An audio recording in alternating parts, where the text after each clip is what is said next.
the lecture. Today's lecture is to catch you up with things. And I'm going to give you a very brief overview of what happens in Germany before the Nazis take power. The Nazis take power on January 30th, 1933. And it's a limited taking of power because that's when Hitler, of course, becomes chancellor. There's still a president, and he has more power than the actual chancellor. So there was the notion that the two would balance themselves out.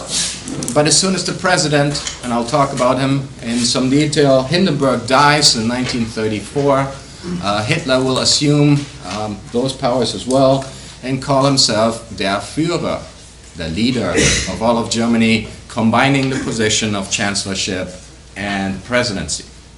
Now, why does this happen? How does this happen? And this is something that we need to explore by looking a little bit at what is known as 12 years that cast long shadows.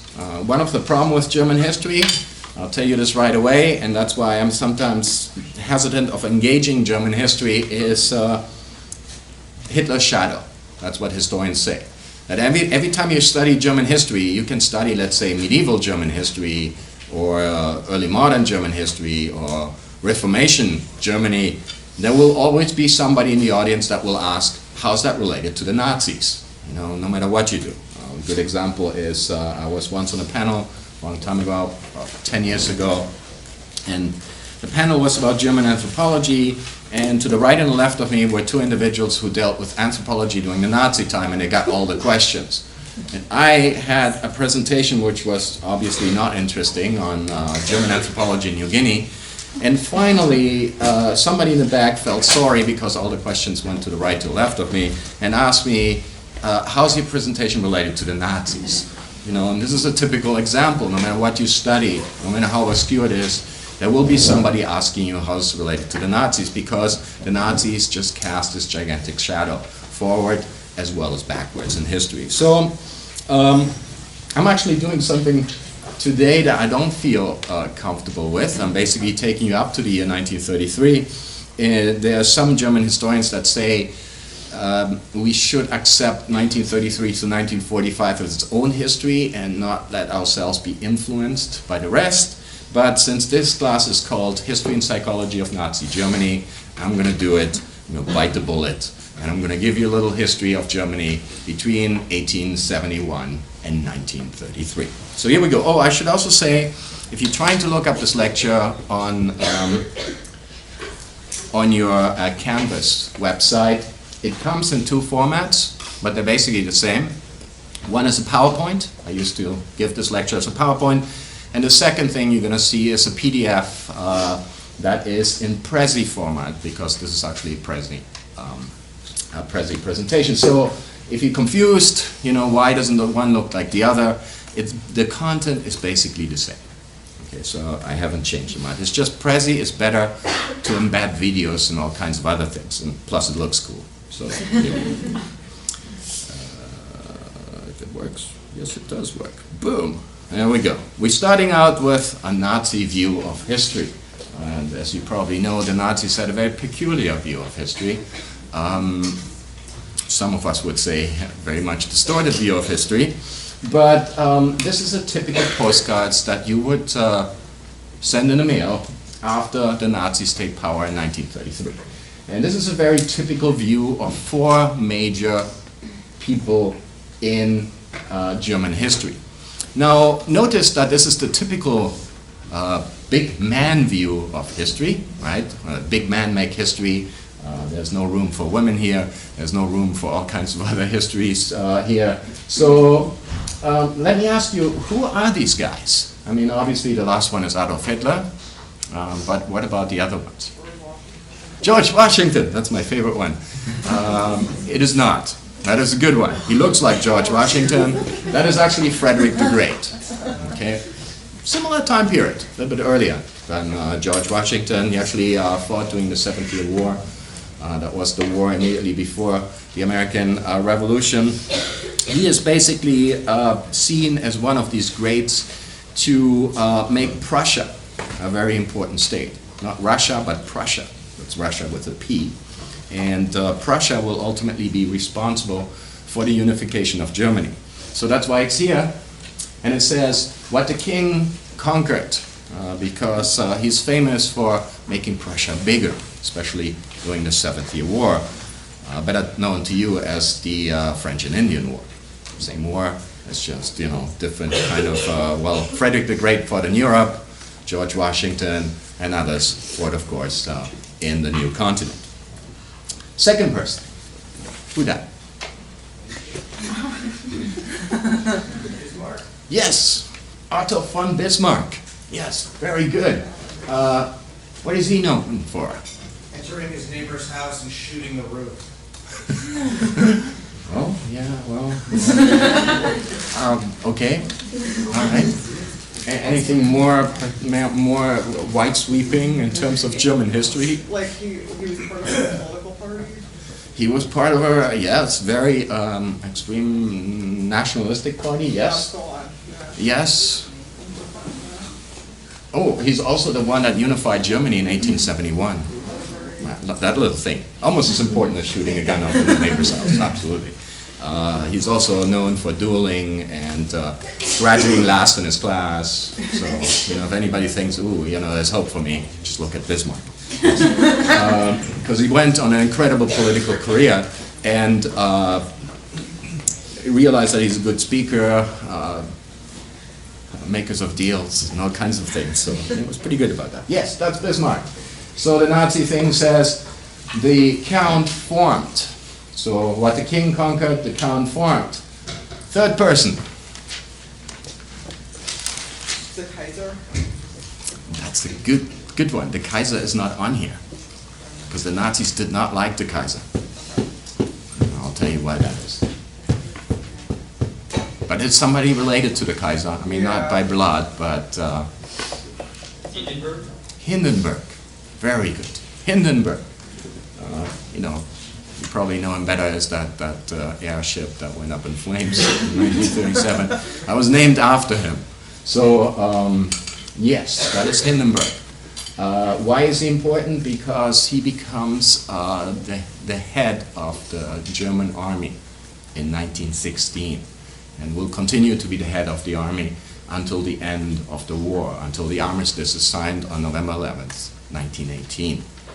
Now, again, the Nazis see this as the field marshal defended. Okay, so what the king conquered, the count formed, unification, the field marshal defended, was ultimately saved and unified by a single soldier, Adolf Hitler. So in other words, you know, this is a good Nazi, a Nazi version of things, you know. All of these people were important, of course, in German history, but they're all nobility. They're all these people who have this high standing.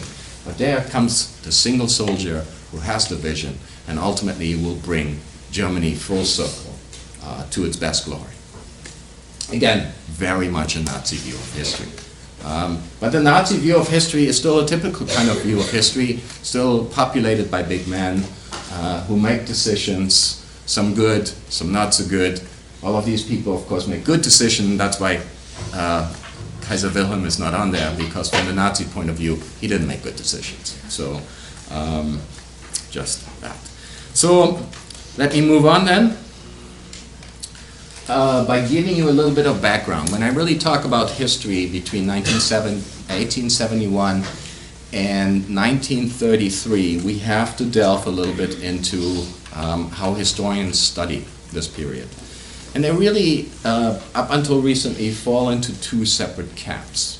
One is the argument looking just at foreign policy, that Germany emerges late in 1871 as a unified nation, and they're stuck in the middle, surrounded by jealous and hostile countries, such as France, Russia, and across the North Sea, of course, you have Great Britain, the United Kingdom, and all of them want to keep Germany down. Right? So that's one very, very conservative view of why the Nazis came about. And then the other one that emerges from the Socialist Party, the socialist view, more liberal view of German history, is the Sonderweg, which means special path. That Germany supposedly took a special path to modernity. And when they're saying special, they mean that in not so positive way. Okay, that there's a good way to going towards modernity, and they cite 3 countries as example: France, Great Britain, and of course the United States of America, where modernity developed to develop positive things, a very strong democracy, checks and balances, right? So one person cannot take over the government. But Germany, on the other hand, would develop also towards modernity, but would deviate from this normal path and take a special path, one where democracy is very weak, where the institutions of democracies are not really internalized by the people who live in the country. And of course, proponents of this point out that towards the end of the Weimar Republic, the period immediately before the Nazis take power, 1 out of 2 Germans are voting for parties that officially want to get rid of democracy, either the communists or the Nazis, left, extreme left, or the extreme right. So I get into detail to kind of flesh this out a little bit more. Then the other thing is, of course, something that very obvious emerges right out of the little postcard that I've showed you earlier. The whole notion of who makes history. Is a big man that makes history? And of course the Nazis would say yes. Take the example of Hitler. Hitler makes history, Hitler makes Germany great. Or should we really stick to other explanation, but move away from particular individuals and look at structural explanation? And here, most importantly for German history, of course, are economic considerations, the Great Depression being one of them. In the 1920s, Germany would experience something that what could be called a hyperinflation. I'm going to talk about that in some details. So again, not so much tied to any particular person in particular, but the conditions that ultimately propel Germany into the arms of the Nazis and Adolf Hitler. Okay? So that is the short version, once again, here in big. So let me explain that a little bit more, what I mean by that. Okay? So the conservative view, it's a view that is shared by the Christian Democrat Party, that hopefully this evening, this past night, has reached an agreement with the socialists. So Germany finally has a government again after 4 months of no government. Much better than having new elections, because then the alternative for Germany would certainly jump and make the whole thing even more complicated. But enough of that. This is a very conservative view. It focuses on foreign policy. Only focus on foreign policy. What happens? We have Frederick the Great, who of course will make, put this on. This is Frederick the Great, who creates this thing called Prussia, right over here. This is also part of Prussia. But out of this thing ultimately results a new country called Germany. The day of the formation of Germany is really, or I should say the year 1871, so much, much later. What are some of the oldest countries in Europe?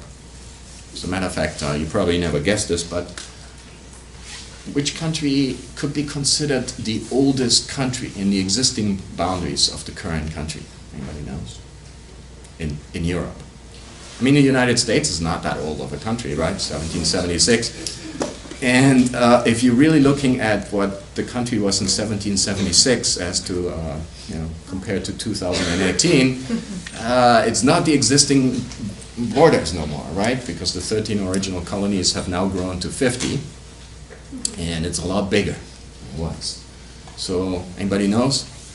Portugal hasn't changed its boundaries since the 14th century. That's pretty awesome. But Germany, late, right? All of these countries already existed. Belgium, France, Austria, Russia. And as it emerges, and here the argument goes, it emerges a very powerful nation with a powerful army, and I'll talk a little bit about that later, and also with a lot of industrial power. So consequently, all the neighbors of Germany, including France, to a lesser extent Austria, but definitely Russia, are jealous of Germany, are jealous of what Germany can accomplish. So Germany has trouble making friends. Germany is always on the defensive. Because it's located in the middle of Europe, they always have to look out what other countries are doing. So here is the main point of this argument. Again, it's a conservative German view of history. It emphasizes almost exclusively foreign policy because it's only concerned about what the neighbors are doing. Okay? So what are the French doing? What are the Russians doing? What are the British doing? Because of its late birth in 1871, Germany upsets other nations. And interesting in the conservative view is we didn't intend to upset other nations, but I'm going to present you a version where that's not true. Because how do you upset other nations? Well, if you invade them, for instance. Germany became a nation because it fought 3 major wars throughout the 1860s and the early 1870s. So you can't really say, well, they're jealous of us if you invade France, for instance. More about this later. Because everybody's jealous of Germany, they have trouble making friends and allies. So that ultimately means that Germany really, once it comes to World War I, is pretty much isolated and has to fight. It's almost forced into this war. It's forced into World War I because Germany has no other alternative. Because the biggest thing that Germany is facing in World War I is fighting on 2 fronts. Against France in the west, against Russia in the east. Ooh, we have to avoid this by declaring war first. And that's always my favorite. We're declaring war first, therefore it's a defensive war. Huh? Okay. But you know, it's a kind of like a lot of interesting logic going on here. And of course, the war ends badly. For those of you who have taken the World War I course last semester, remember this. Germany signs an armistice on November 11th, 1918, is ultimately, you know, I'm careful how I put this, but it's forced, according to the conservative, it's forced to sign a peace treaty in 1919, the so-called Treaty of Versailles, and because of this, Germany is once again humiliated. And this humiliation ultimately drives Germans into the arms of the Nazis. So it's all really the fault of others. The fault of the French, the fault of the British, the fault of the Russians, the fault also, yes, of the Americans. Because you left us hanging, high and dry. Right? You know, after all these promises made by your President Woodrow Wilson did not come to fructuation during the Treaty of Versailles. Okay, I'm speaking somewhat tongue-in-cheek. I hope you get my tone. Right? It's not that easy. So, according to this view, then the Nazis are not a logical outcome of history, but an aberration. An aberration because we were forced into the arms of the Nazis. We had no other alternative. All right, let's explore the other view, the more liberal view of German history, the so-called Sonderweg, or special path to modernity. This is, you find this kind of view of history mostly among more leftist historians in Germany, but it was also very popular in the 70s and 80s in Great Britain and the United States of America, among those historians who studied Germany. And here, unlike the conservative view, you don't study foreign policy, but you actually emphasize what's happening within Germany. And that's how the two things are different. By the conservative view, it's not our fault, it's all the others' fault. In the Sonderweg picture, in the special, you actually focus on, let's see what's happening inside of Germany, not just outside. And there the notion is, again, what Sonderweg means, Germany went on an abnormal path to modernity, different from England, France, and the United States of America. And to simplify the argument is that the upper classes were fearful of socialism and Marxism. As a matter of fact, the SPD, that is currently negotiating to become part of the government, was the largest party in Europe throughout the late 19th century and moving into the 20th century. So ultimately, the upper classes made what is called a Faustian bargain. Okay? A bargain with the devil, if you like.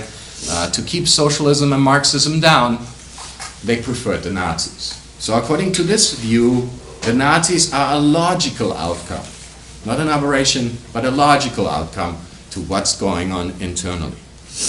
And this view, I'm sorry that's a little bit outside, but point number 5 here is the special path recognizes that Germany fought offensive wars in the 1860s, in 1914, and of course in World War II. Where both of the conservative and the socialist meet is that they both agree that World War II was an offensive war. There's no excuse about what the Nazis did on September 1st, 1939. But they disagree on what happened before, whether World War I was a defensive or offensive war. And of course, if you have this sort of perspective on German history, you will just point out that how can it be a defensive war if Germany declares war on both Russia and France? I mean, when you declare war, it's not a defensive war. That is clearly offensive. All right. As we move into the 21st century, it has become, I mean, these are the extreme views of German history, but most historians now are much more nuanced and really take little bits of both. There's the emphasis that you have to focus on point number 4, for instance, on both foreign policy and internal policies, focus on elections, but also focus on diplomacy. And what does it mean to have a special path to modernity? And that's what many people ask. I mean, is there only really one path of how countries can become modern? And the answer, of course, is no.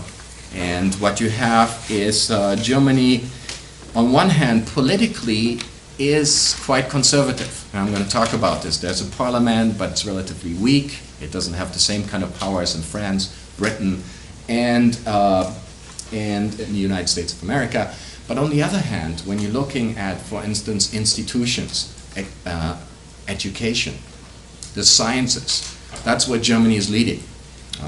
What you're doing here today, you're sitting in a classroom listening to us, that is German model.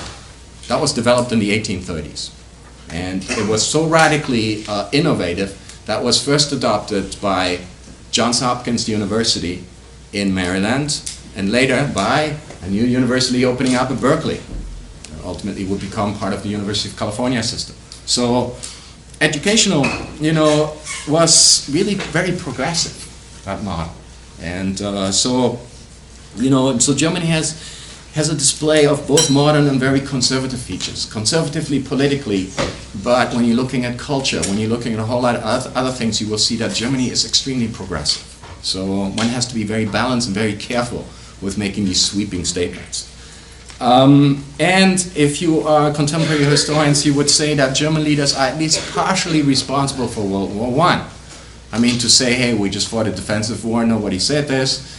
To blame entirely Germany on World War I, that's probably oversimplified, but to say Germany has partial guilt, yes, I mean, after all, Wilhelm II, Emperor of Germany, provided Austria with a blanco check and saying to Austria, whatever you do, we'll back you 100%. Not good diplomacy, right? So the contemporary view, a mixture of the two.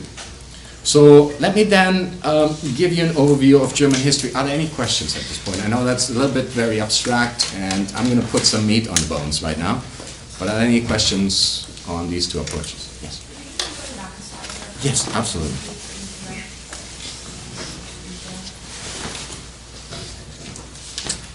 Any other questions? As I said, the slides are also on Canvas. So they come in two formats. There's a PDF of this presentation, but there's also a PDF of the PowerPoint slides. And they're pretty much the same. The advantage of the PowerPoint slides is there's a little bit more detail. So was Otto and Bismarck like unified? Or? I'm sorry, I didn't catch you. Sorry, so did Otto from Bismarck, did he unify Germany, or? I get to this. Okay. Oh, there it is. I promise. Yes. Good question. Yes, he did. And I'll talk a little bit. I mean, and keep in mind that every slide that I have up here should probably be a whole class. So I'm basically stuffing a lot of information here and using shortcuts. So as a historian, sometimes I shudder, you know, what I'm doing here. But I mean, it's a lot more complicated, clearly.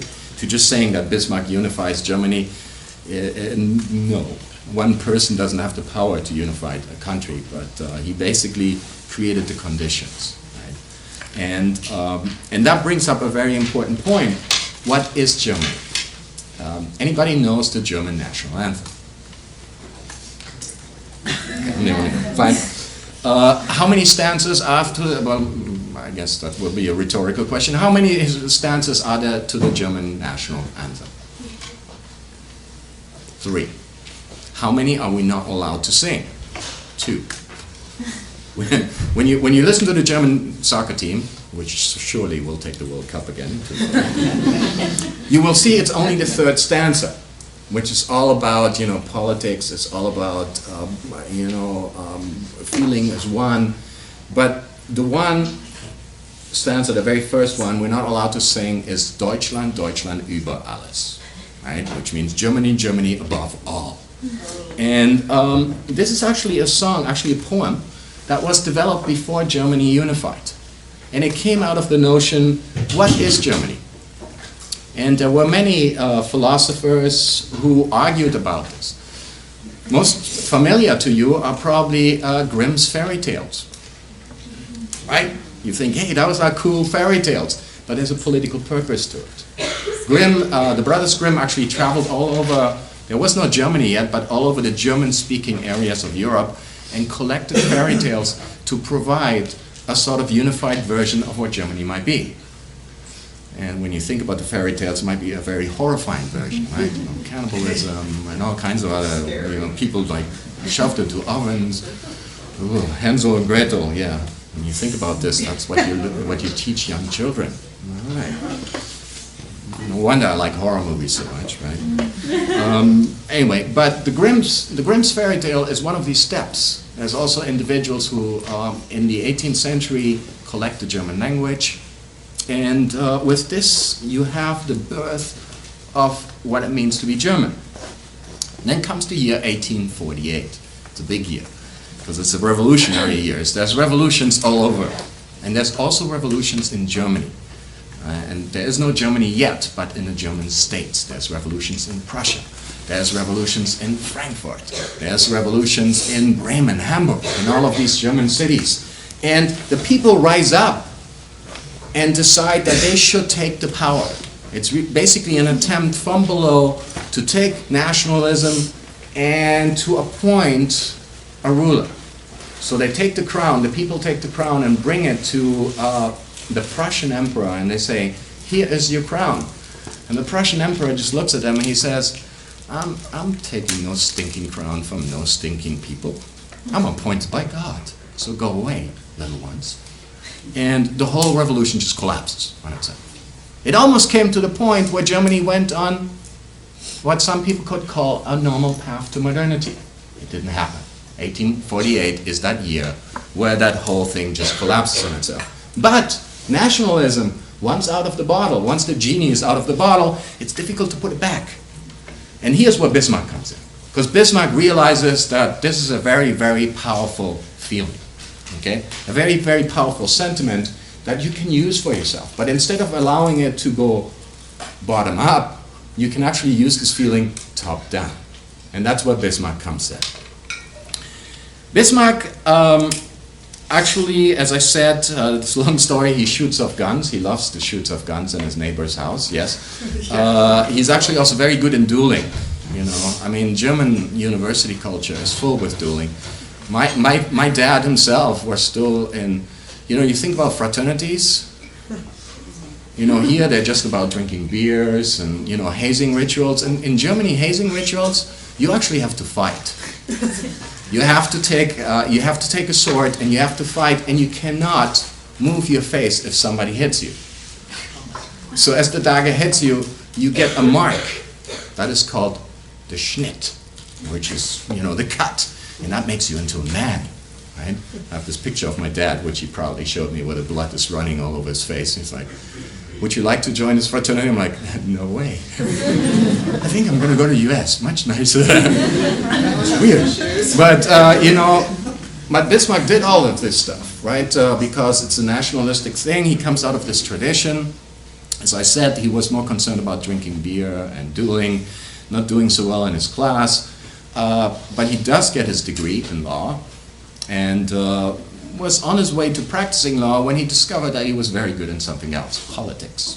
So he entered into Prussian politics, I should say, into Prussian politics as a conservative, as a member of the conservative Prussian party. He was also of nobility, of course. He was a count. So, so he had his path made up.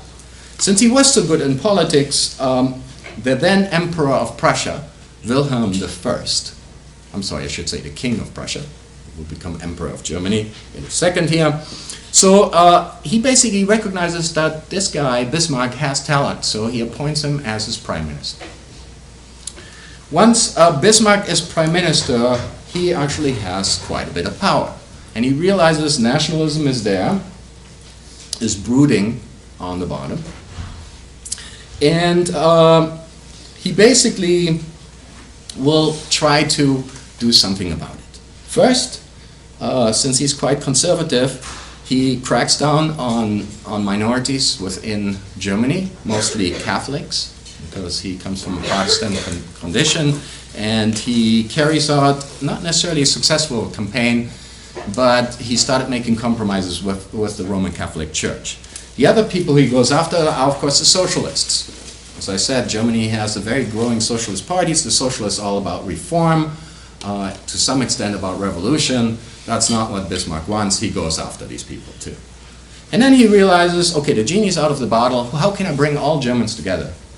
And they all feel the same. They feel proud of being Germany, but they don't make a whole lot of demands to get political power. So, he thinks war. War is great. As a matter of fact, Bismarck is associated with two things: blood, war, and iron. Rapid industrialization, also within Germany. Because Germany, of course, will have major competitions with the United Kingdom in terms of who produces the most. So, what are these German wars of unification? If you Bismarck, and you're smart, I mean, Bismarck clearly is a smart individual. I'm not a big fan of Bismarck, but we have to give him that, he's smart. He will pick the first war with a country that can't really fight back, or doesn't have a great army. So what country can you pick? You look around your borders, Denmark. Powerful Denmark, yes. And he, of course, and this is what Bismarck is, he doesn't attack Denmark, but he basically looks for an opportunity. And the opportunity came when the prince of German principality by the name of Schleswig and Holstein basically becomes the king of Denmark and decides to bring this principality into the Danish crown. And Bismarck said, no, you can't do that. That's part of Germany.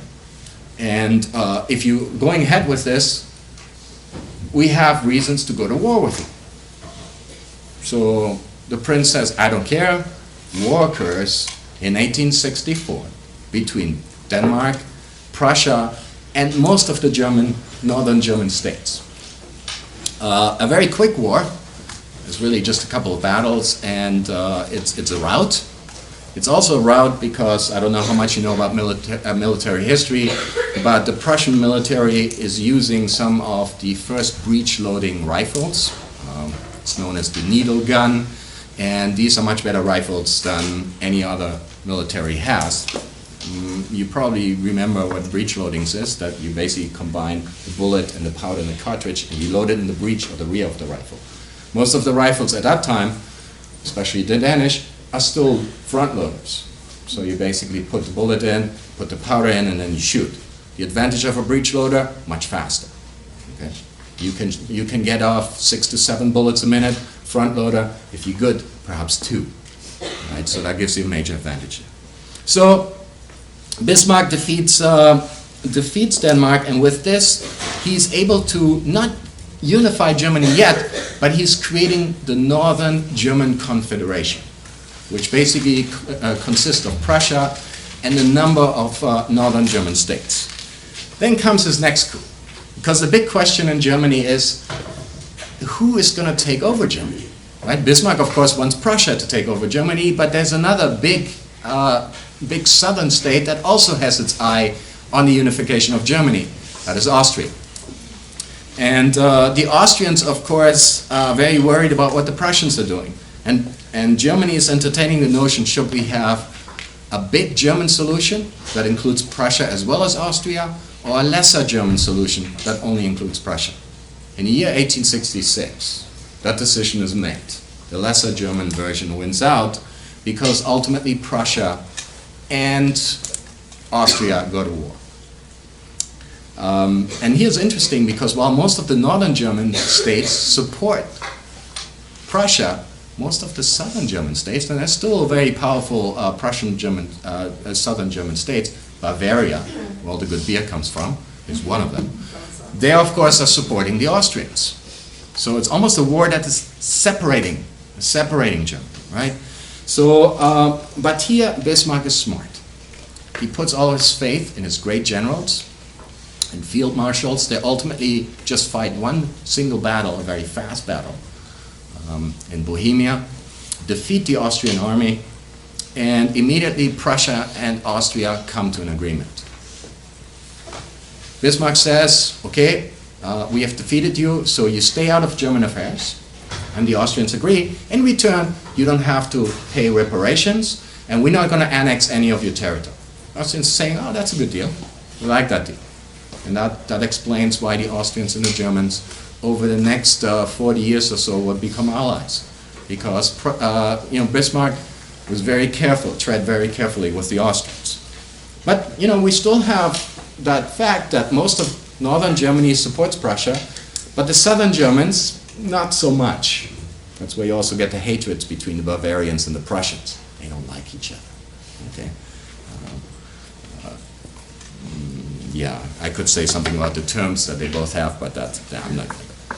So Bismarck needs one last war to unify Germany, where he can get everybody involved. And who would that be? France, right? Just across the border, and that's the most powerful foe, because France has a great army, is highly industrialized, well-trained. As a matter of fact, the French have better technology than the Germans. They actually have La Mitrailleuse, which is one of the first machine guns. The French, unfortunately, don't know how to use that very well. And the best way is to hide the machine gun behind sandbags and let the Prussians charge, and not put the machine gun on the backs of one soldier, have the other one walk outside and as an offensive weapon. Not good. So, but Bismarck, again, doesn't declare war on France, but actually creates a diplomatic incident. And the diplomatic incident is there's a dispute over who is going to appoint the King of Spain. And of course, Bismarck and the Prussians saying, oh, we want to have a word to say. That really upsets Napoleon III. And he gets so upset that he actually declares war on Prussia. And Bismarck says, yes, because then you're not the bad guy. So, and then he can go to all the Germans and say, hey, France is attacking us. Come on, Germans, join in. And yes, not only the northern Germans, but also the southern Germans join in. And when you see all the propaganda posters and paintings from that time period, they proudly display the Württemberg regiments, the Bavarian regiments, as they're marching into France. The campaign in France is actually not short. It's long, protracted, and bloody, to say the least. The Germans fight, once again, one major battle, and they actually capture Napoleon III, and they thought the war is over. It's the Battle of Sedan in 1870. But they were wrong, because the French say, well, you got rid of our emperor, we just declare a republic, and keep on fighting. And the French, raise a lot of new troops. They also make good use of the franco-tirailleurs, which are snipers. Prussians don't like that. So there's a lot of retaliation against snipers, a lot of retaliation against the civilian population. As a matter of fact, Bismarck gets so upset that the French keep on fighting that he decides to put big guns outside of Paris and just barrel away onto the civilian population. This, by the way, is also when Paris declares itself to be the Paris Commune, the first sort of socialist, Marxist-inspired government that is, of course, crashed not just by the Prussians, but also by the French themselves, because everybody's afraid of the Marxists. So, you know, much to the chagrin of Karl Marx, who's still alive during this time period. So, but ultimately, the French give up and say, fine, you win. But again, they give up because the Germans are using, you know, very brutal tactics. I mean, these are not aircrafts yet, but they're using long-range artillery to basically force the French to their knees. And then Bismarck figures, why not put the finger in the wound of the French and make him even more upset? Let me show you this. No, sorry. Let me pull up a map here to show you what I mean. Sorry, I have to go back here a little bit. This is Germany after unification. Prussia, most of this came, that's Denmark, by the way, the first kind of war. So Schleswig-Holstein, you know, all of this became part of the German Confederation. Then they fought Austria. Prussia used most of northern Germany, fought Austria, while the Bavarians and the Württembergers supported the Austrians. Once it went against the French, all of this became one and hit the French. Now, Bismarck could have done the same thing as he did in the case of Austria, and just basically saying no reparations, no annexations, but Bismarck didn't do anything like this. He basically said, well, we defeated you, you're going to pay, or at least part of the war, and we're going to annex into the new Germany. This territory right here is known as Alsace-Lorraine. Probably heard about that. Alsace-Lorraine, Elsass-Lothringen. It's basically a province that would become part of the new Germany. But to make matters worse, I should say, not only, that by the way is where the first battle was fought at Sedan, Paris is over here, so Bismarck didn't stop there, but he basically says, we're going to make the King of Prussia Emperor of all Germany, Wilhelm I. Where do you think the coronation occurs?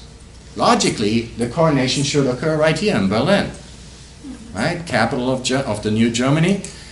No, Bismarck says, no, we're going to do this better. We're actually going to coronate the German emperor in Versailles, outside of Paris. Really rub it into the faces of the French. You know, we're going to coronate our own emperor in a place that is not really ours. So you can understand that the French are slightly upset. You know, so this whole argument is that Germany, well, there's jealousy, everybody's jealous. It's like, yeah, well, you know, why are the French upset? Well, you invaded them, you defeated them, you humiliated them. So yes, there will be resentment against Germany, quite a bit, as a matter of fact. So much for the map. Alsace-Lorraine, again, the territory that he annexed, but 1871.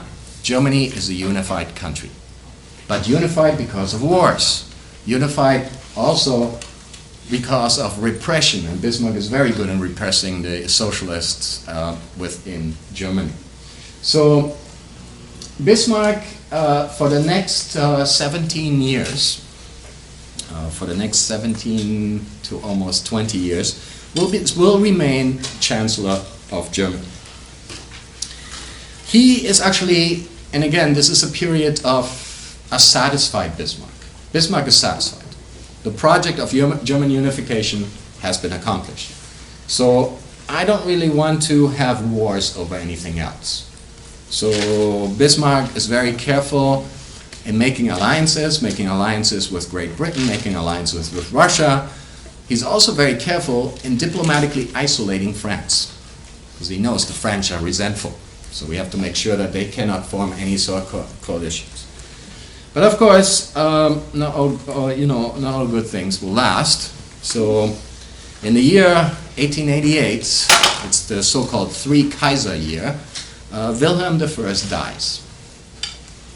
His son Frederick comes to the throne, but unfortunately is suffering from throat cancer, So it's already quite advanced by the time he becomes emperor. So he dies the very same year. He actually rules for less than 100 days.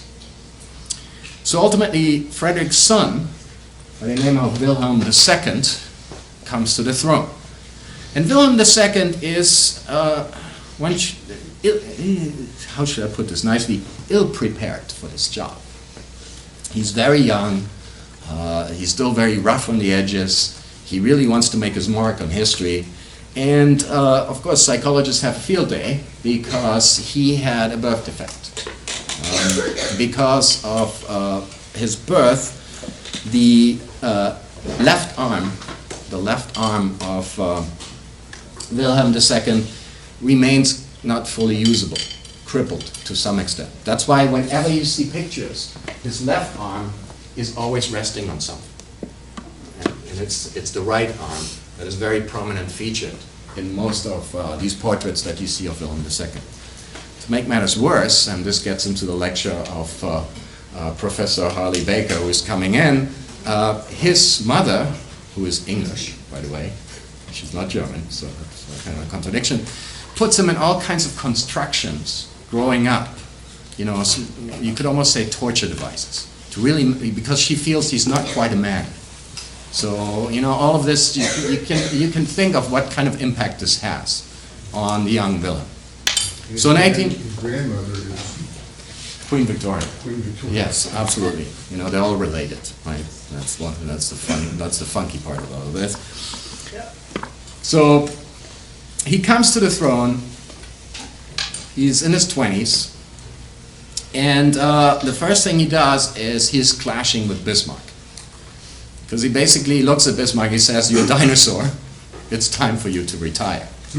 So, and Bismarck tries to caution him. Remember, it's a very delicate art. You know, France is still very resentful of us. We don't want them to become powerful. And Kaiser Wilhelm II basically said, "Old man, retire." So in 1890, Bismarck retires, and this is a very famous cartoon from a British paper. And the caption, you can see this, reads, "Dropping the pilot." So in other words, the ship, that is Germany, is losing its pilot.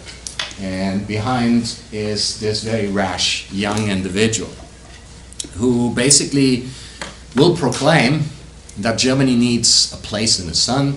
What does that mean? Germany will start, well, they have already started, but will expand its colonial empire in Africa, in the Pacific. And also, Wilhelm II basically says, my grandfather, Wilhelm I, King of Prussia and Emperor of Germany, has really made his mark by creating this great thing called the German army. So where will I make my mark? I will make my mark by basically creating Germany as a great naval power. So he starts investing into all kinds of naval build-up, which immediately will get him into a conflict with Great Britain. Because Great Britain, of course, the British Navy is the largest navy in the world. And so what that leads to is that ultimately, by the time we move into the 20th century, Germany finds itself increasingly isolated. To give a couple of milestones, in the 1890s, Russia and France sign a treaty, which is of course not good for Germany. Then ultimately, as we move into the early 20th century, Great Britain and France don't sign a treaty, but they have what is known as the Entente Cordiale. It's an understanding. They settle all the conflicts in the colonies and basically just focus on Germany.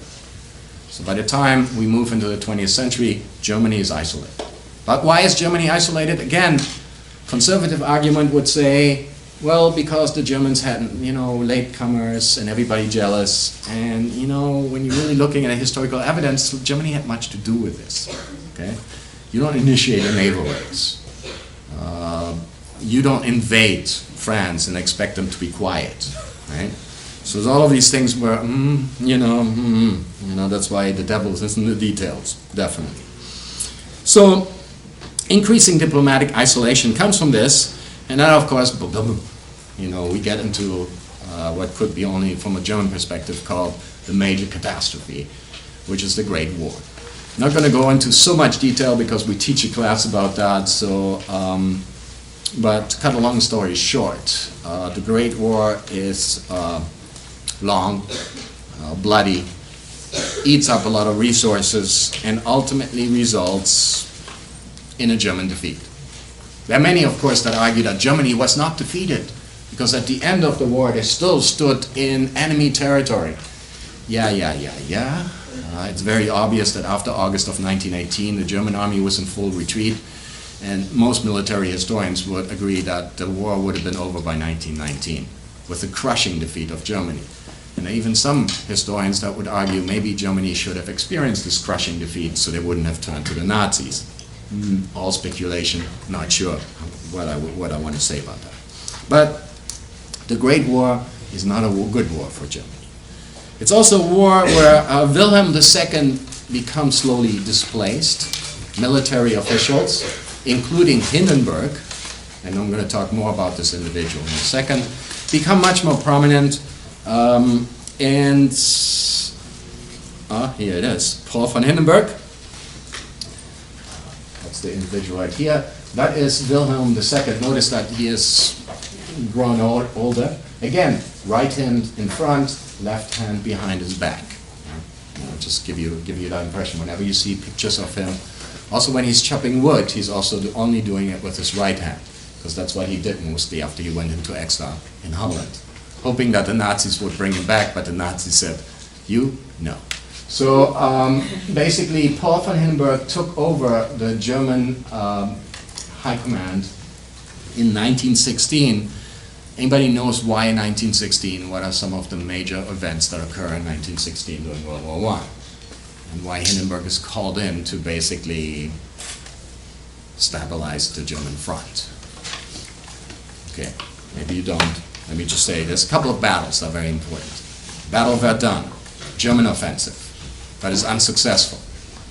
The counteroffensive done by the British is known as the Battle of the Somme. Quite successful, actually, almost forced as a breakthrough. So the former chief of staff of the German High Command is fired, Paul von Hindenburg is brought in. And if anything, the summer of 1916 is just not a good summer, because there's a massive offensive launched by the Russians, the Versailles offensive, which almost knives right through the Austro-Hungarian army. And the Germans just, with using their last reserves, are able to stop this. So 1916 is a horrible year for the German army. So they bring in Paul von Hindenburg to basically stabilize this. But Paul von Hindenburg stabilizes it by basically, just telling old man Wilhelm II to basically, step aside, emperor, let us do the job. And it's sometimes referred to as the silent dictatorship, because officially they're not in charge of Germany, unofficially they are. Because what Hindenburg does is basically create a wartime economy. Everything is geared towards keeping Germany in this war. He will arrest trade union officials. He will go after socialists. He will go after everybody who will slow down production in Germany. Some people have actually called the silent dictatorship the forerunner of the Nazis, because the Nazis in many ways try to recreate in civilian society this beautiful wartime economy where there was no dissent. But mind you that this dissent also came because you arrest a large part of the population and they're in prison or on the front. Right? So basically, so what happens is Paul von Hindenburg, this is my favorite thing. August of 1918 happened. And again, I could go on and on and on, but I'm mindful of the time, and I want to give my colleague here some time to talk about propaganda. In the spring of 1918, the Germans have their biggest success. They actually sign a peace treaty with the Soviet Union. That emerges as the Soviet Union because you have the Russian Revolution. And Lenin and Trotsky are actually forced to sign a peace treaty with the Germans. So the Germans actually have all the troops from the East and can use them for a last push in the West. That happens in March of 1918. That last push, Operation Michael, the patron saint of Germany, is initially successful, but then it comes to a grinding halt. Also because by now the United States, of course, has entered the war, and a lot of US soldiers are in providing reinforcement for the Allied armies in France. So ultimately the German offensive runs itself dry by the early summer, and then the Allies go on the counteroffensive. And the counteroffensive is tremendously successful. August 1918 is known as the Black Month of the German army because the Allies are knifing through. By now they're using new tactics. Most importantly, tanks. Right? Tanks finally coming through, so instead of just sending everybody over the top and having them shut down my machine guns, let's use tanks. And not just tanks to protect the infantry, but tanks to basically knife through enemy lines and fan out. This will ultimately be known as blitzkrieg, and the Germans will use this, of course, at the beginning of World War II. So that's used against the Germans. The Germans hardly, and this is interesting, the Germans have hardly any tanks. Most of the tanks that the Germans have are the ones that are captured from the Allies. So they kind of go, holy moly, this is something that we need to look into. So, but as the German army is in retreat, and again, not so good for the French civilians because the German army just blows up everything. They leave the scorched earth behind. Burning churches, burning libraries, atrocity committed. So the retreat is such that it becomes so obvious to Paul von Hindenburg, and he basically goes to Wilhelm II and he says, it's over, Your Majesty. And Wilhelm II says, how come it's over? We're standing in enemy territory still. Fetch me my best horse and I will ride out to the front and I will tell the soldiers to have that last push and break through the enemy lines. And Paul von Hindenburg looks at his second in command, Ludendorff, and Ludendorff looks at Paul von Hindenburg, and they're basically saying, Willy, I'm not sure if they call him Willy, but if you ride out there with your own horse, nobody will follow you, and you will be shot down. Is that really what you want? No. Okay, here's our proposal. You're going to sign an armistice, you're going to go into exile, so nobody will blame you. You're going to abdicate, and you're going to go into exile, and Wilhelm II says, that's a good idea.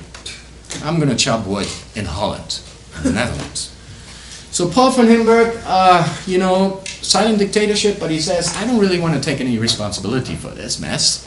So what I'm going to do is, I came out of retirement before World War I, I'm going to go back into retirement. And Ludendorff is my favorite because he will basically by himself, and this is almost like a cliche, a fake beard and some shades, and he will move into Sweden, into exile.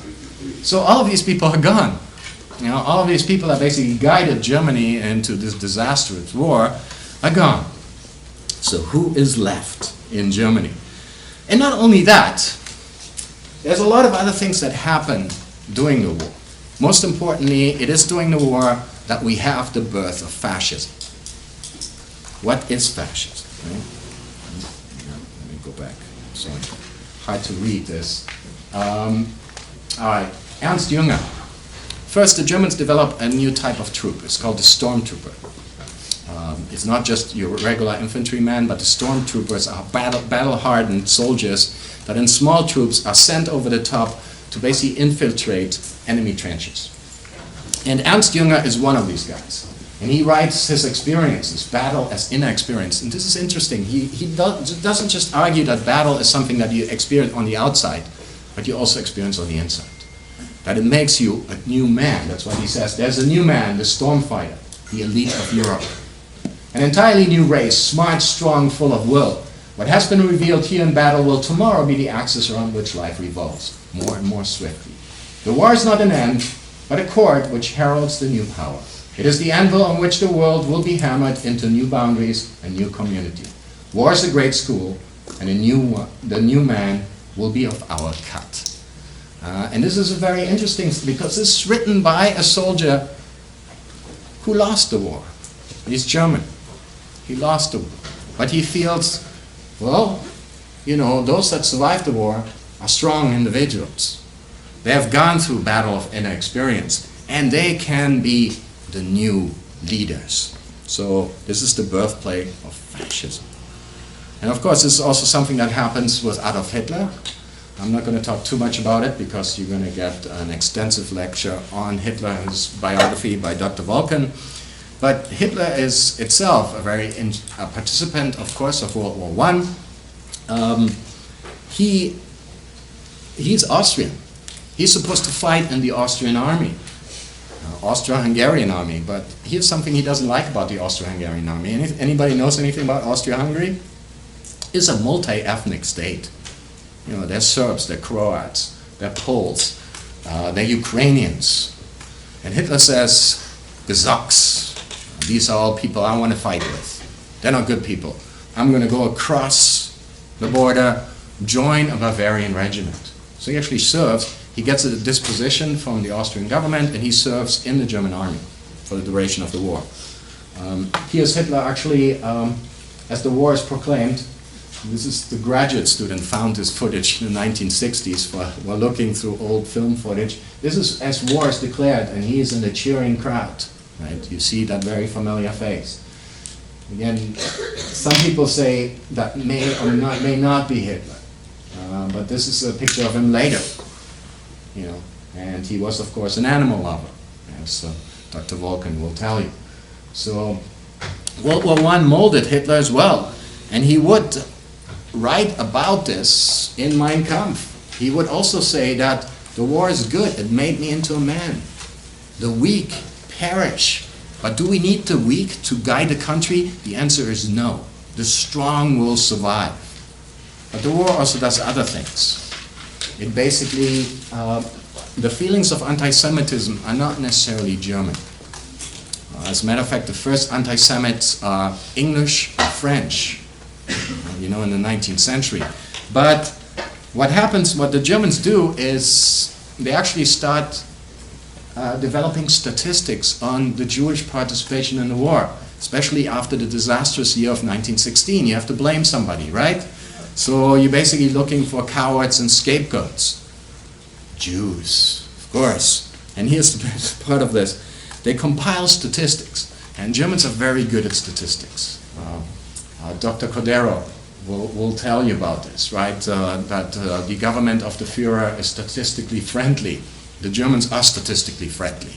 So they establish statistics about the Jewish participation in the war, because they want to point out that Jewish people did not participate at the same level as quote-unquote normal Germans.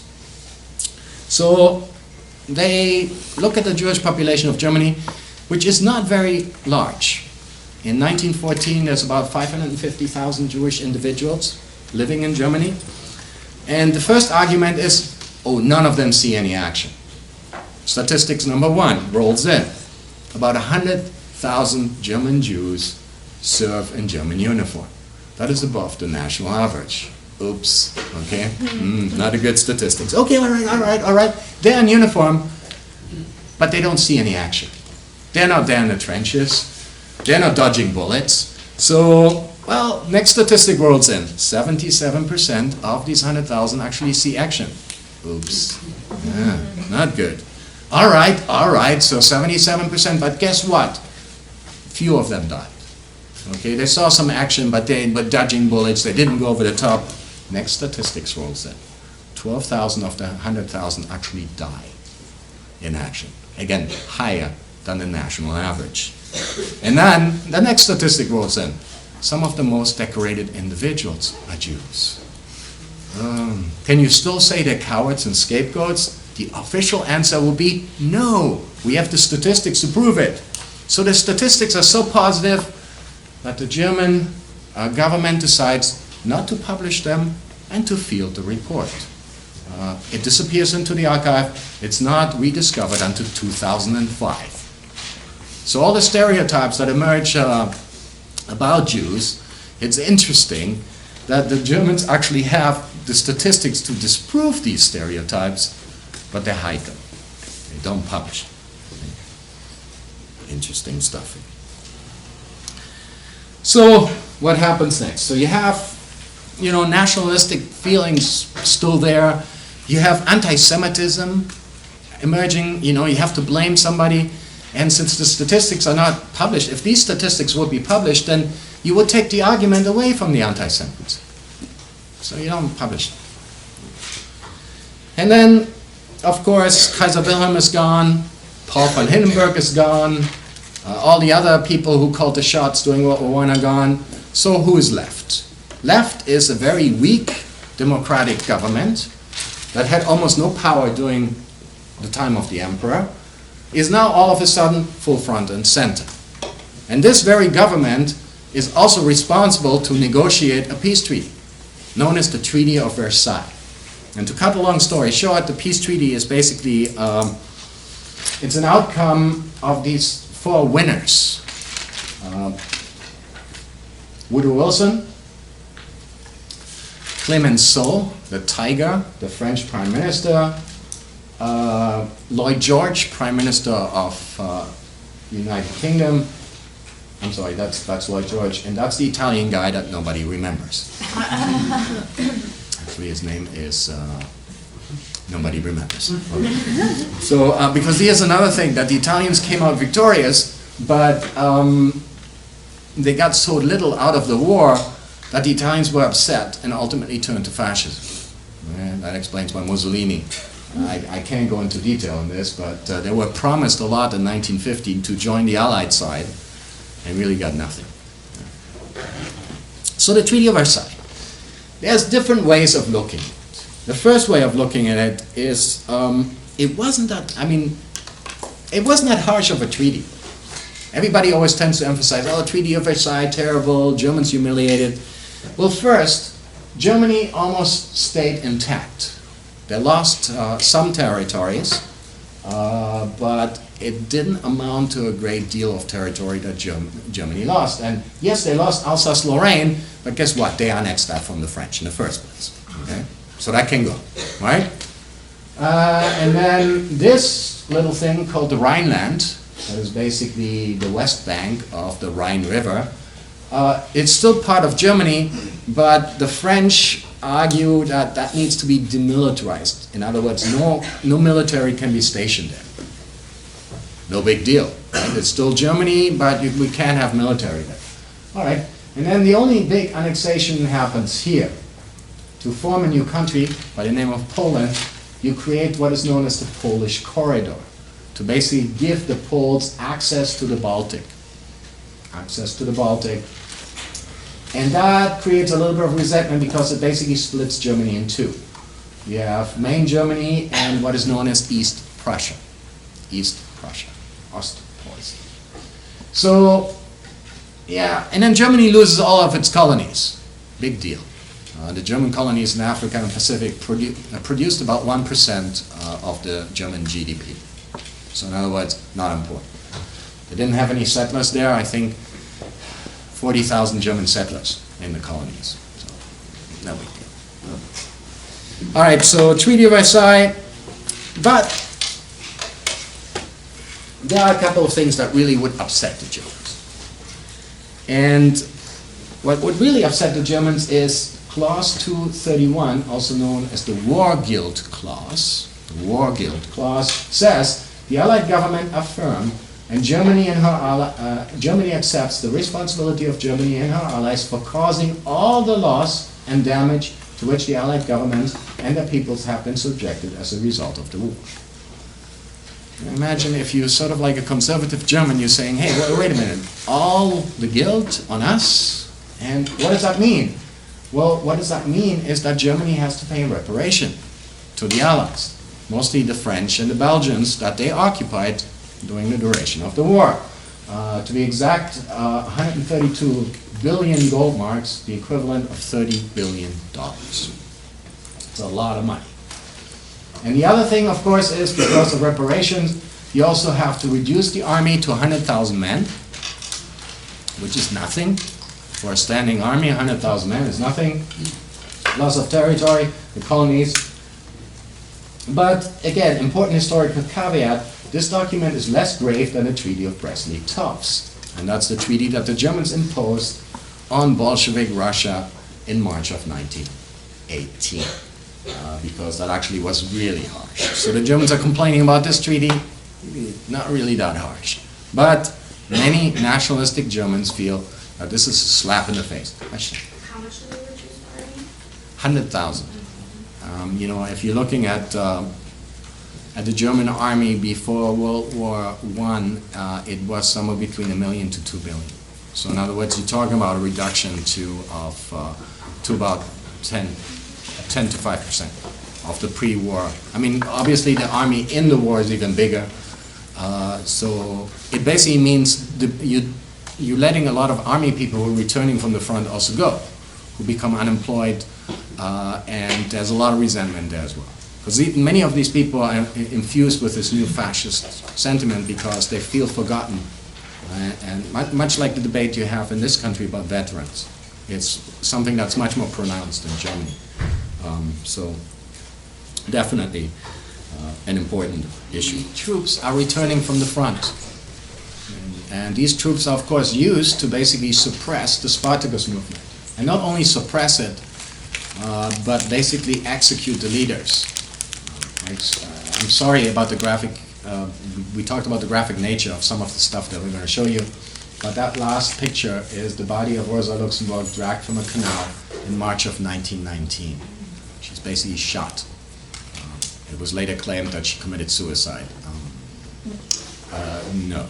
So, harsh repressions against the parties on the left. Much like they were repressed already during the Kaiser, the repression continues even in the Weimar Republic. And of course, the communists are pointing out that the socialists, the moderate socialists who are leading the government in Germany, who are leading the Weimar Republic, are basically unleashing the troops on their own comrades. You should be fighting shoulder to shoulder with us, not against us. That's a very important thing to keep in mind. The other thing, of course, is attacks from the right. All these troops that are returning from the front are basically saying, wait, 100,000 men? What's going to happen to us? We had an army career. We gave everything we had to 4 years of fighting on the western, eastern, wherever front. And all of a sudden, you're just letting us go? Maybe we should take over the government.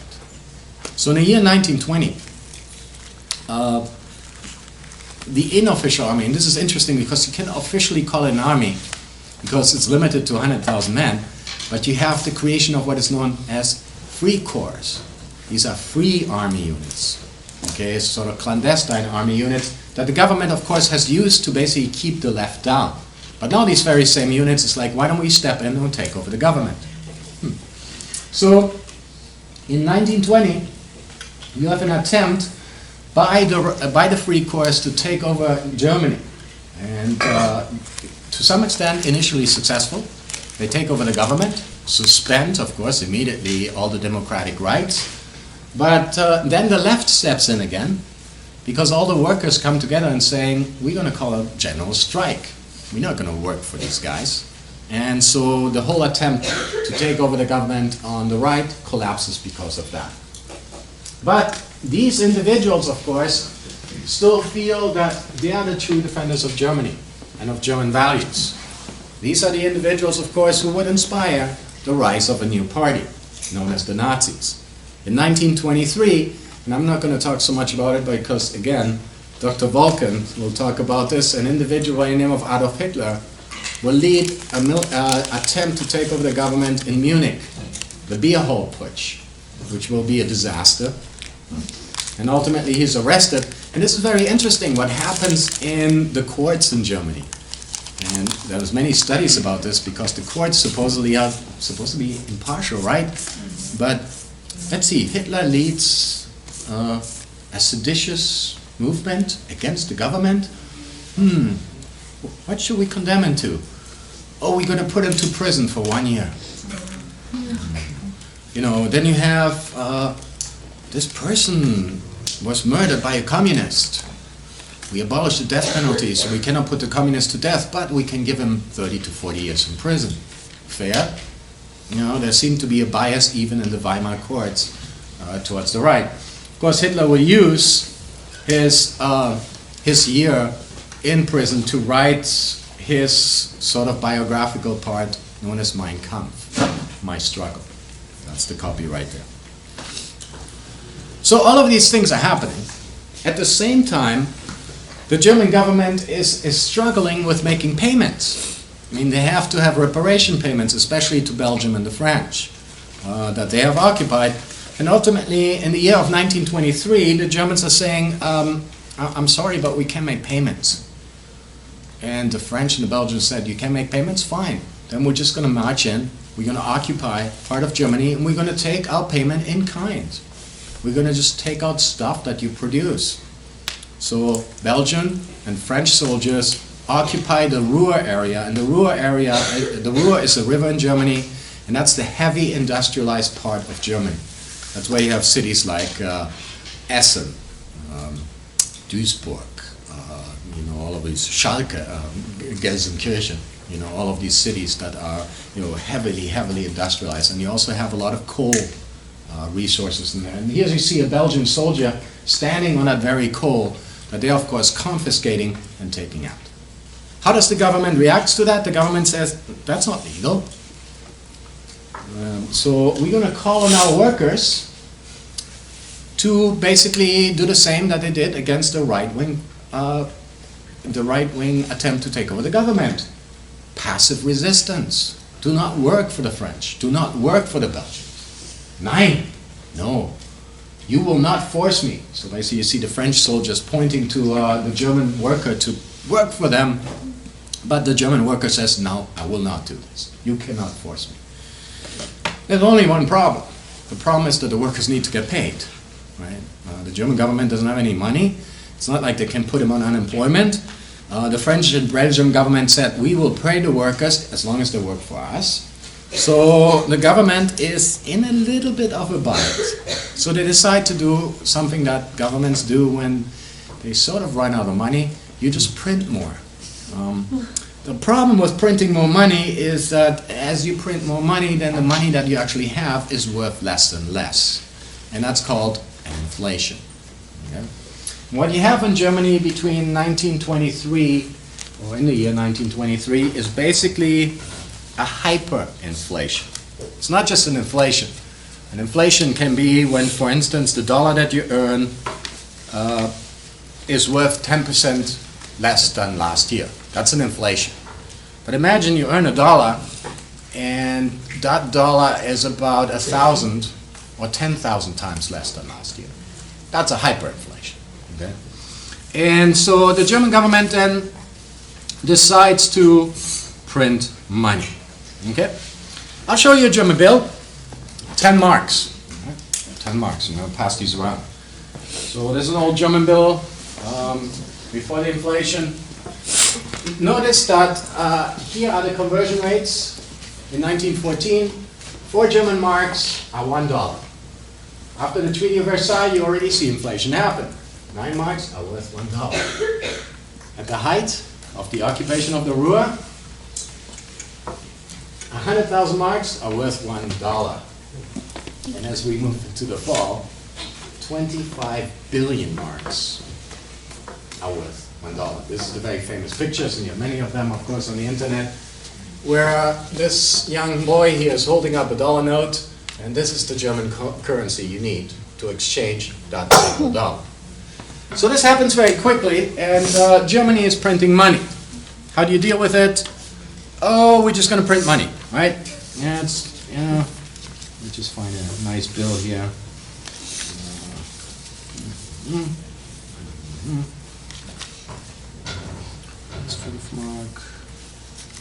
Yes, this one is nice. Okay, here already start. I showed you the first bill was 10 marks. This is 5,000 marks. First step. 5,000 marks, right? By the way, these things aren't worth nothing. You can get them on the internet, so please return them after class.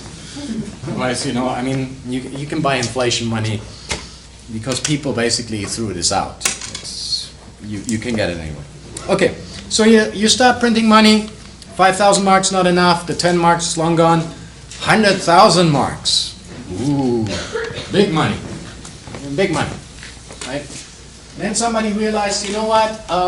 The inflation is such that the actual work we put into the bill is worth more than the bill actually says, right? So we're going to start doing something else. This is 2 million marks. Look, the bill's getting smaller and only printed on one side. This is 10 million marks. Same thing. printed on one side only, so, no. And then, okay, I could continue with this. I mean, you can look at it. Oh yeah, we have to have this one. 100 million marks. Dum, dum, dum. We're not yet at the billion, okay, or I should the billion, but 100 million marks, again, not printed on the other side, so, go. And then somebody has the great idea, rather than printing new bills, why don't we take the old bills and just stamp them over, okay? This is a 1,000 mark note, and stamped over is 1 billion marks. Okay, so that's the final act. And it gets really bad, right? It gets really bad. So ultimately, the German government has no other choice but to say, fine, we give up. Help us out here. Okay, we compromise, and it's a good compromise. So finally, Germany, after all these attempts to take over the government from the left and the right, and the hyperinflation hits, Germany seemed to be on a right path. Do I need to talk about this? No, I'm going to go fast, so don't worry about it. Basically, Germany gets some help from the United States of America, because the United States of America was in the war, yes, but the United States of America didn't suffer a great deal from World War I, so they developed a new form of payment under a number of plans, the Dawes plan and Young plan, between 1924 and 1930. And this is greatly oversimplified, but basically what happens is that the US gives loans to Germany, $2.5 billion in loan. Germany will use most of that money to repay the reparations to the Allies, and the money comes right back to the United States. It's my favorite, because of course the Allies during World War I have all these debts to the United States, so this is a great deal, right? Yes. The only problem is if the economy goes sour anywhere on any side of the triangle here, that has major problems. And that will of course occur in 1929, when the stock markets will crash. And immediately United States banks will recall the loans from Germany, recall the loans from the Allies, and export, of course, what used to be a local crisis and make it into a global crisis that we know as the Great Depression. But we're not there yet. We're not there yet. Actually, after Germany managed to stand on its feet, the years roughly between 1924 and 1930, as these plans are coming into action, are sometimes known as the years of the Weimar Golden Age. The Weimar Golden Age. Because there's a lot of things happening in Weimar Germany that people tend to forget. The most important contribution, for instance, that Weimar Germany has is on cinema, mostly silent cinema. And here is a very interesting, let's see if that works.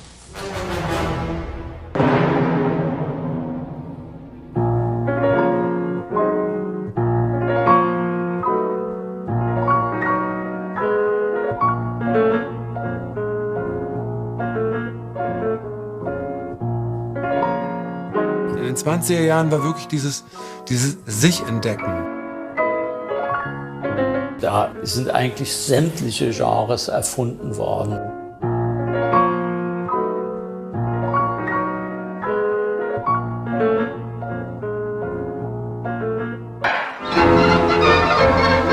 Weimar was fun. Weimar was possibility.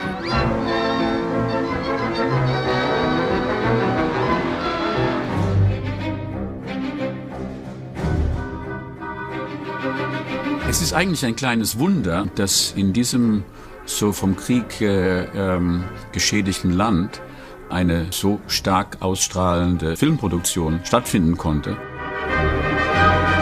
Onkel! Was denn? Du hast dich ja ganz weiß gemacht.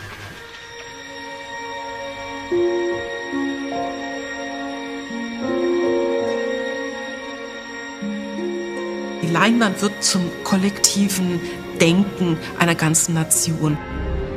Dieser Mensch muss ausgerottet werden! Dieser Mensch muss weg! Wer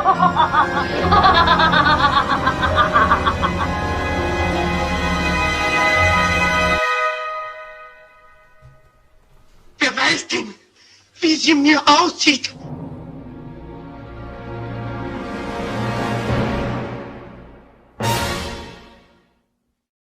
This was just a preview of a great documentary called From Caligari to Hitler. It's about the contribution of Weimar cinema to global cinema. So it reviews, for instance, some classics such as Nosferatu, which in 2022 will have the 100th year anniversary of that movie coming up. And they're remaking it actually with I cannot think of his name, the guy who's always in Guillermo del Toro's movies, as Nosferatu, the tall guy who's also in the new Star Wars episode. Doug Jones. So, we'll remake that movie, and then they have such movies as Metropolis, The Cabinet of Dr. Caligari. They're all classics. We consider today classics because the Germans do a lot of experimentation with new kind of genres, horror, sci-fi. They also have the first kind of the first talkie in Germany is actually about a serial killer, and exploring the mind of a serial killer. M is a very famous movie by Fritz Lang. Again, a good one. But that's just one thing that Weimar Germany is experimenting with. The other one, especially in Berlin, is a tremendous sexual freedom. People sometimes tend to overlook this. What we consider today as sort of given, that people should be free to express their sexuality, they should be free to express themselves in all kinds of different ways, is something that happens in Weimar Germany. Basically, this is, maybe you've seen a movie from the movie Cabaret, which is a great movie if you haven't seen it, with Liza Minnelli. And it's basically about, the sort of culture of engaging a newfound sexual freedom and embracing it. Of course, all of these things are considered by the Nazis as decadent and dirty and perverted. And those people that feel strongly as German nationalists feel threatened by this, very much threatened by it. But at the same time, when we talk about the rise of the Nazi Party, we should not forget that these things are happening. And it's interesting that, of course, as these individuals are persecuted for their particular beliefs, some of them would die in concentration camps. Some of them would fortunately find refuge and basically export these ideas to the United States of America, to France, to a number of other nations. So again, much influence here. It's not necessarily the sort of broader cultural influence than you expect, but it's certainly something that we should reflect on. Of course, all of this will come to a grinding halt. It will come to a grinding halt when the stock market crashes in the United States of America, and this sort of problem is exported because the banks immediately recalling their loans to the Germans, to France. They have loans out, of course, also to Austria, to all kinds of countries. And all of a sudden, what is the Great Depression really in America in 1929, by the time we move into the early 1930s, it becomes a global phenomenon. It becomes a global phenomenon, and it hits countries unevenly. That's very interesting. Because there should actually be a class on the Great Depression. We always know this from the American context, of course. But what is interesting is that, for instance, France wasn't hit as hard because France has still a big agricultural sector that managed to employ a lot of the people that lose their factory jobs. So France is somewhat shielded from this. But countries such as Great Britain and especially Germany are extremely hard hit by this. The unemployment rate in Germany goes from, in the early 1930s, from 3 million to, by about 1932, 1933, to 6 million unemployed. Unemployed, of course, are angry and desperate. like it says here, I search for all kinds of work. I have hunger, I'm searching for work, I will do anything. That's desperation, but these individuals are also desperate, and they will vote desperate. They will vote, of course, for parties that will promise that they will solve this. The communists, of course, who are to some extent also inspired what's happening in Russia and now the Soviet Union, and the Nazis, who basically say that all of this is the fault of the democracy and the Treaty of Versailles, and of course of all these scapegoats called the Jews, who have infiltrated the economy and have poisoned us all. So that then, of course, becomes part of propaganda. And we're going to talk more about propaganda in a little bit here, but show you some of the propaganda posters that the Nazis are saying. This is basically propaganda posters that talk about the financial settlements that Germany has made. 69 years of tribute. Right?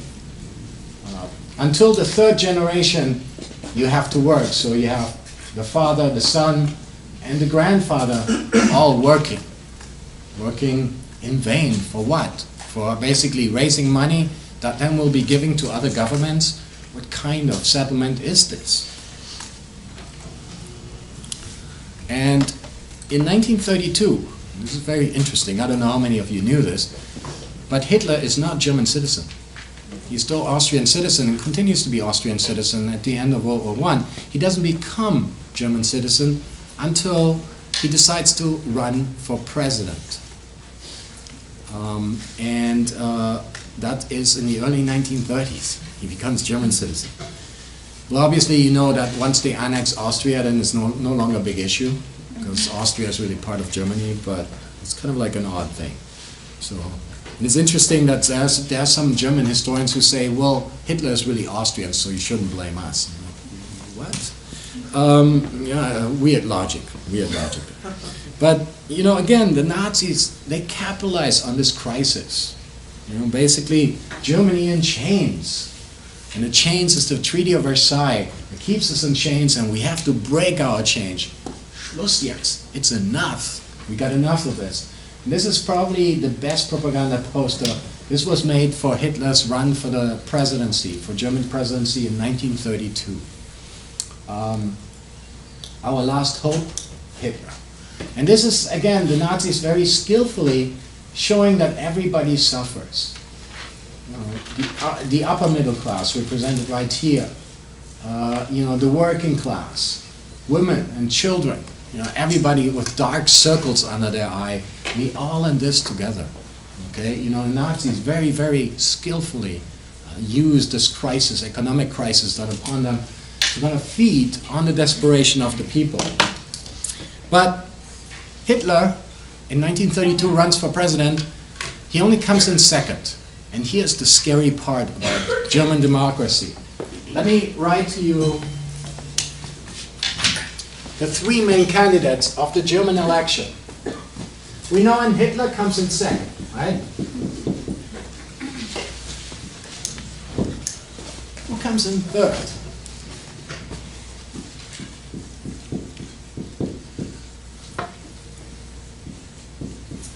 An individual by the name of Thälmann, who is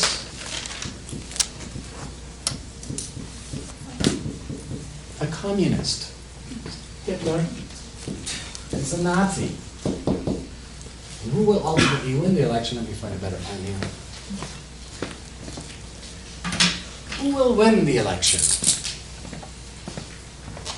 Somebody that comes almost out of nowhere.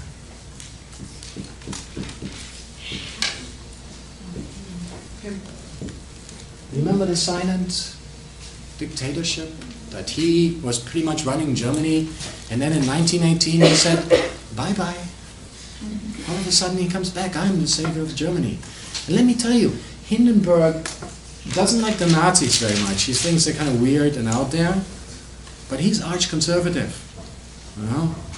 He still believes somewhat in the democratic process, but he doesn't like the communists, he doesn't like the socialists, so, all of these candidates that you're looking at are basically candidates that are not highly democratic. Yet all, or most of the votes, because if you're looking for candidates of the socialist and candidates of the center parties, they're all on the lower tier. They don't even, they may be getting somewhere between 15 to 18% of the popular vote. The people in Weimar Republic are fed up and want change. And all of this, of course, is something that will ultimately lead to the rise of Hitler. So what will happen then? I do apologize, and I don't know why the links don't work. But basically, Hindenburg is conservative. The conservative need to establish a government. So they decide to give a nod to Hitler. To only allow Hitler the chancellorship, but surround him with all kinds of conservative candidates. The Nazis are given two portfolios, the chancellorship and a very important portfolio, that was a big mistake, the Ministry of the Interior. That's the very ministry that will oversee the police forces and all kinds of other things. That actually goes to the individual that Dr. Vulcan put up here, Göring, right? Göring will do that, and of course Göring will be very good in using the police force for his own very dark, sinister things. So, then to cut a long story short, the Nazis will take power on January 30th, 1933, and then it will, with the help of the conservative, over the next year, dismantle democracy. Dismantle democracy to defend Germany. For instance, what happens shortly after the Nazis take power? There's a fire in the German parliament, the Reichstag fire. It is blamed on the communists. Communists are arrested. Their party is suppressed. Then, of course, there are new decrees passed. Decrees that basically suspend a lot of the democratic rights. Freedom of the press, freedom to congregate. Elections all of a sudden are predetermined. The last major election in Nazi Germany happens after the Nazis take power, and it basically, do you approve Hitler's cabinet? You no longer vote for a party, and this is one of my favorites because the ballot looks something like this. Do you approve of Hitler's cabinet? Or nein. The ballot itself is already, right?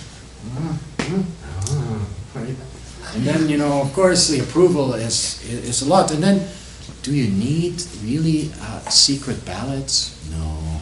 You can have people looking over your shoulder, helping you, and making this very difficult choice between the yes and the no. So all of this will happen in 1934. And then, of course, Hindenburg dies. And when Hindenburg, as president, who could still pull the plug on the Nazis at that point, when he dies, instead of having a new election, Hitler basically says, I'm already Chancellor of Germany, I'm going to take over the presidency and declare myself Führer. So by the summer of 1934, the Nazis are in power. And I'm going to stop there and hand over to Dr. Vulcan. Take another little break, 5 minutes. Doctor, I have a question. Sure. Who started the Nazi Party? Because if you go back to your graphic, it was around 1920. Yes. And then it requires 5% of the population to get to vote in. Now it does. Not in Weimar Republic, you had proportional democracy. This is a current thing. In current Germany, you require 5%. In Weimar Republic, you could get, if you had 0.25% of the vote, you would get one representative. So 1% would get you 4 representatives, 5% would get you 20. Okay. But if you, today, in Germany, you vote, and you don't get the 5%, you get nothing. If you get 5%, you automatically get 20. Right? So some would say that's bad, but again, it prevents from having all these splinter parties in there. And the Nazis are, let me go back to the graph because it's interesting. That's a good question. The Nazis are a fringe party.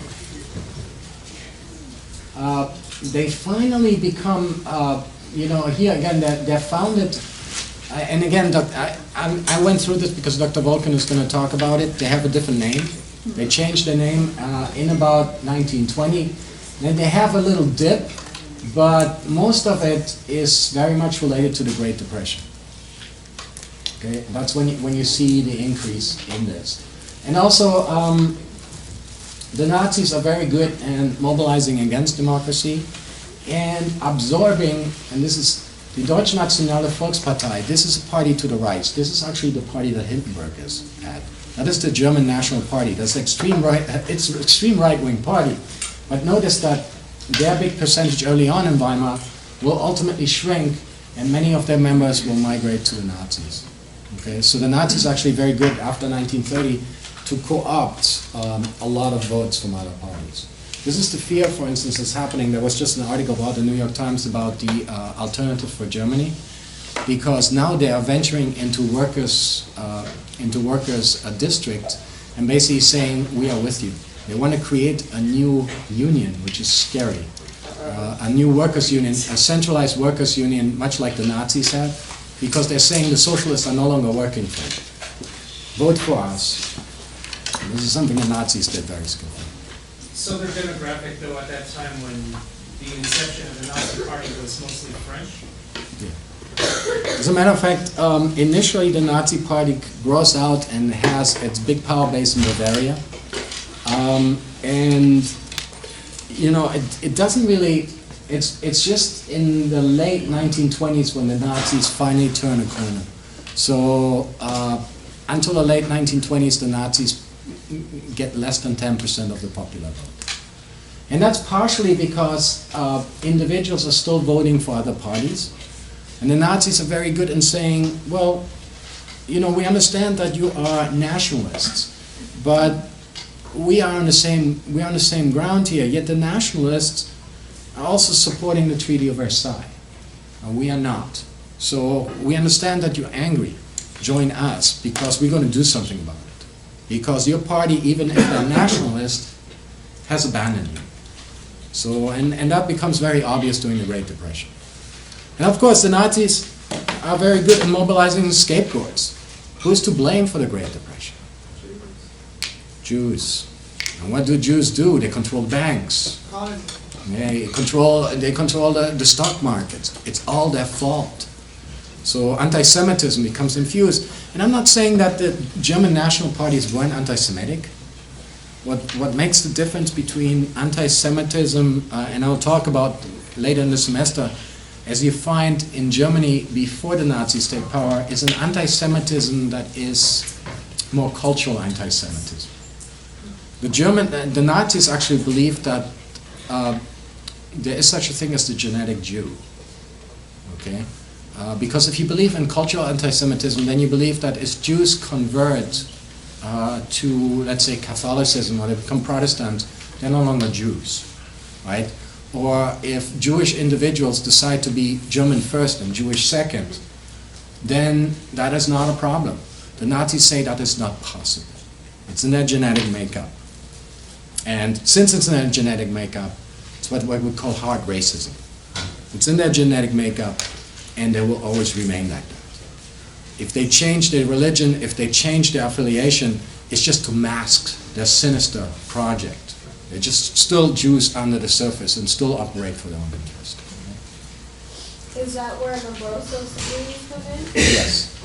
Although I don't think the Nazis used Lombroso's theory. The overall idea right, yeah. of hierarchies comes in. And also the British had a lot of hierarchies. And yes. then what they do is Lombroso's thing, they turn it upside down.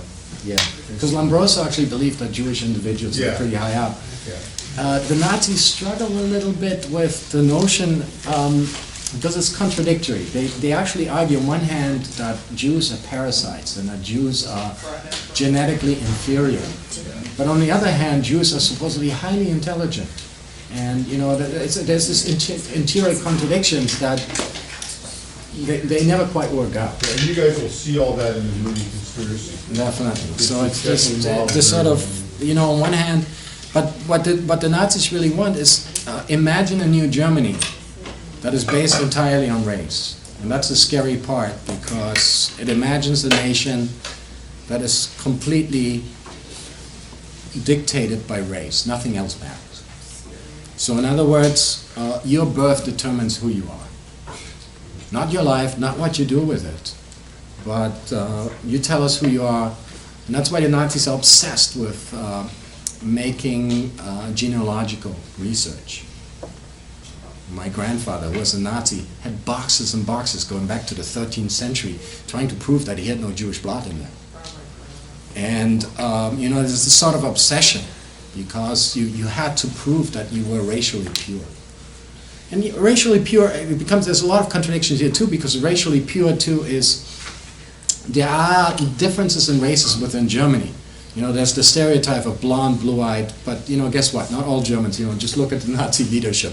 Very few of them are tall, blonde, slim. Yeah. So, I mean, when you're looking at Goebbels, you're looking at Goering, you're looking at Hitler, you're not talking about it. But then, you know, the Nazis wiggle out of this and saying, there are many types of Germans, right? There's the Eastern German, there's the Northern German, there's this. And the Northern German is really much like the Dutch, so we can co-opt the Dutch too. And the Northern German also has some influences with the Scandinavians. So we're taking the Danish, we're taking the Swedish, the Finnish, the Norwegians. They're acceptable, right? And then that sort of like goes that way. But where we draw a hard no is Polish. No. You know, that is Slavic. That's bad. Same applies Russian, Ukrainians, Baltic republics, that's all, Kazakhs, that's bad, Burmans, right? So and it becomes the sort of dogma, it really is. I mean, it's interesting that once the war gets bad, there's still this sort of obsession by Hitler and many of his followers that if you can solve the Jewish question, you will win the war. Or at least you leave the world a legacy that they will respect you for. Genocide. Weird stuff. Any other questions? I don't know, otherwise I'll turn it over.